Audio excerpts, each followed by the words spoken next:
এক রাতের নিস্তব্ধতায় ছোট্ট মিনা গ্রামের ছাদে বসে আকাশের দিকে তাকিয়েছিল। হঠাৎ সে দেখতে পেল একটা ছোট তারা পড়ছে, কিন্তু সেটা মিলিয়ে যায়নি। আস্তে আস্তে সেটি ভেসে নিচে নেমে এসে মিনার বাগানে নরম আলোয় জ্বলে উঠল।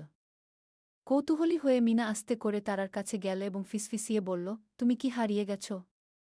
তারাটি মৃদু আলোয় জ্বলে উঠল, যেন হৃদয়ের মতো স্পন্দন করছে। মিনা সেটা হাতে তুলে নিল, তা ছিল উষ্ণ আর আশ্চর্য রকম জীবন্ত। সে ঠিক করল তারাটিকে বাড়ি পাঠাবে। সে গাছে উঠল, 2 হাত উঁচু করে তারাটিকে ধরে একটি লালঙ্গিতি গাইতে লাগল, যেটা তার দিদা তাকে শিখিয়েছিলেন। আস্তে আস্তে বাতাস ঘুরে উঠল, তারার আলোর ধুলোর মতো রশ্মি নিচে নেমে এসে ছোট্ট তারাটিকে তুলে নিল। উড়তে উড়তে তারাটি একবার 2বার ঝিলমিল করল, তারপর মিলিয়ে গেল। সেই রাত থেকে মিনা যখনই আকাশের দিকে তাকায়, এক তারা সবসময় একটু বেশি উজ্জ্বল দেখায়, শুধু তার জন্য।